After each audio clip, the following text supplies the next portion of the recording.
Bonjour, c'est Gilles du site boursicoté.com. Voici l'analyse technique des principales paires de devises du marché Forex pour cette journée du lundi 25 novembre 2013.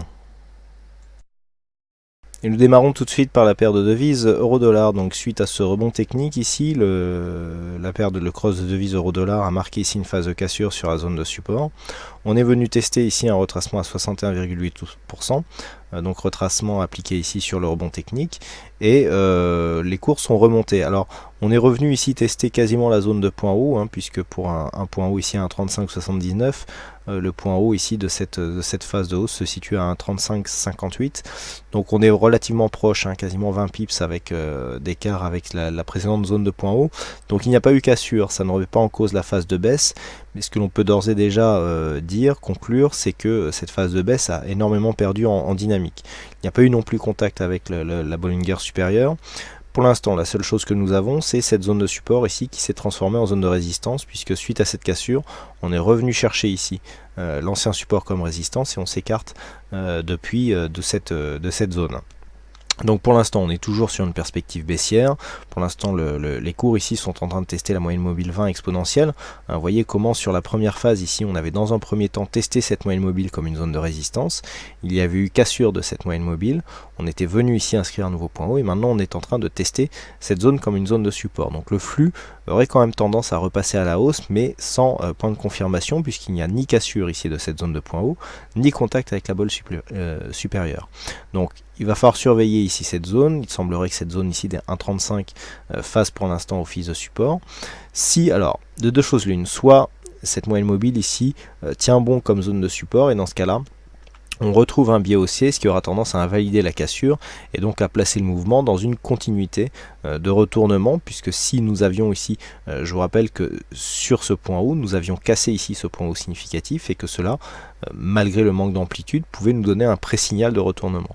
Si les cours ici, suite à cette phase, résistent sur la zone de moyenne mobile 20 exponentielle et reviennent ici sur une cassure, on confirmera la cassure de ce point haut et dans ce cas-là, on confirmera aussi le pré-signal de retournement.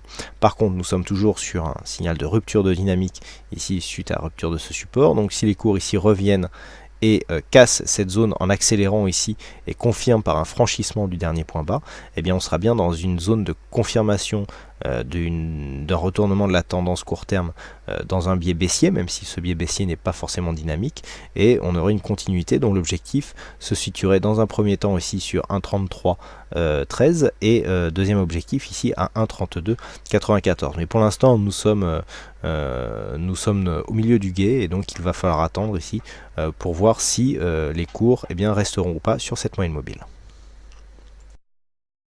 Sur le câble, la configuration est différente. Alors rappelez-vous, nous avions ici tracé un retracement de Fibonacci. On avait commencé à éditer des scénarios. Je vous ai dit que ces scénarios seraient valables tant qu'on n'aurait pas cassé ici cette zone des 1,6218. Donc c'est le cas ici. Donc nous allons tout simplement déplacer le retracement de Fibonacci. Voilà, si j'arrive à l'attraper. Et donc on place la référence ici sur le nouveau point haut. Alors ce que ça nous donne, c'est que nous avons ici une phase dynamique avec un retracement à 23,6% qui se situe sur 1,6146. Et c'est justement la zone que les cours sont en train de tester actuellement. Donc ici la dynamique est relativement forte. On est venu ici commencer à tester une cassure de cette zone de point haut, je vous rappelle le contexte. Nous avons ici une zone de point haut avec une ancienne résistance majeure. Bon, a priori maintenant c'est un peu plus haut qu'il faut trouver les zones de résistance ici à 1,6256. Donc on se place toujours pour l'instant dans une continuité neutre. Vous voyez que nous avons ici une zone de point haut, on va dire entre 1,6213 et 1,6256, où il y a énormément de points hauts significatifs qui sont venus se loger. Donc le fait d'avoir un retournement ici, nous placerait plutôt dans une continuité et nous mettrait dans une perspective neutre d'un point de vue moyen terme. Par contre, d'un point de vue court terme, il est clair que si la cassure de ce retracement des 23,6% est confirmée, il peut y avoir une accélération avec ici une zone de 38,2 à 1,6091 qui est assez intéressante puisqu'elle se situe juste au-dessus d'une zone ici intermédiaire qui sera une zone assez importante pour la dynamique, à savoir ici cette zone de point bas significatif qui qui était précédemment ici une zone de point haut.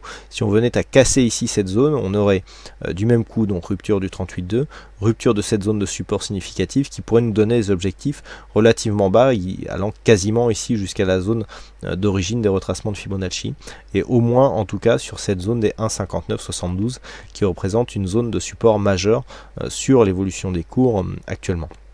Par contre, tant que l'on reste ici au-dessus des 38,2 et s'il y avait un rebond qui intervenait donc au-dessus de cette zone, on surveillerait bien donc cette zone des 1,6256, celle que je vous ai expliqué tout à l'heure comme étant la zone à surveiller pour une éventuelle cassure des points hauts, puisqu'une cassure de cette zone nous provoquerait une sortie du range moyen terme, donc qui se ferait au terme ici d'une phase de hausse moyen terme très dynamique, phase de consolidation à plat. On avait une petite alerte ici par une rupture de retracement des 23,6% de cette tendance moyen long terme, et donc une rupture de cette zone à la hausse nous placerait dans une optique de continuité de cette tendance, puisque nous casserions ici cette zone de point haut qui pour l'instant délimite la phase de consolidation horizontale. Et enfin sur le dollar yen, nous avons atteint ici cette zone des 101,70,80 qui était une zone d'objectif que nous attendions depuis un petit moment. Alors je vous avais tracé un Fibo ici sur la tendance directe. Vous voyez qu'il n'y a pas eu consolidation, puisque le 23,6 ici s'est vraiment imposé comme une zone de support.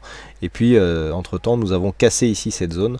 Donc clairement ici nous avons invalidé ce retracement de Fibonacci que nous allons retirer tout de suite. Donc voilà, l'objectif ici est atteint. On est toujours dans une dynamique relativement intéressante, même si certaines divergences commencent à apparaître. Divergences, je veux notamment parler du RSI. On voit bien ici une divergence entre ces deux points hauts qui est apparue donc alors que nous avons deux points hauts haussiers donc sur cette phase dynamique, qui est un peu moins visible sur le stochastique. On est quasiment ici sur le même niveau, même si on voit une légère baisse par rapport à cet indicateur, et qui est beaucoup plus visible ici sur le retracement les histogrammes du MACD, qui sont, je le répète, très sensibles sur les divergences et qui donnent du coup un peu plus de faux signaux. Pour les divergences, il vaut mieux constater avec les moyennes mobiles qui constituent le MACD, et donc mais bon, moi pour les phases de retournement, je ne me sers que des histogrammes. Il y a d'autres outils qui me servent à détecter les divergences. Donc pour l'instant, la dynamique ici se trouve dans une légère divergence. La divergence ne montre qu'un signal d'affaiblissement, pas un signal de retournement. Malgré tout, ceci est contrebalancé par le fait que l'on navigue largement au-dessus de cette moyenne mobile 20 exponentielle. On casse ici des zones de support qui étaient des objectifs. Donc la dynamique est toujours en cours. Le dollar yen donc continue à monter. C'est ce notamment plus par rapport à la baisse du yen qu'à une hausse du dollar, qui est une politique monétaire voulue par donc la Banque centrale du Japon, donc une politique qui porte ses fruits avec une baisse ici de la monnaie, et donc ce qui provoque une hausse du dollar yen, donc qui atteint ici cette zone qui était attendue depuis maintenant quelques semaines. Donc dans une perspective de tendance moyen-long terme, on confirme ici la cassure de ces deux précédents points hauts significatifs, et donc l'objectif devient maintenant ici la zone 103,34 en ce qui concerne la tendance moyen-long terme. Tant que nous restons ici au-dessus de cette zone des 100,85, la tendance restera fortement haussière. Voilà ce que nous pouvons dire sur l'analyse technique de ces principales paires de devises du marché Forex. Il ne me reste plus qu'à vous souhaiter à toutes et tous une bonne soirée, bonne chance dans vos prochains trades, et on se retrouve donc dès demain pour d'autres analyses techniques en vidéo. Bonsoir à tous.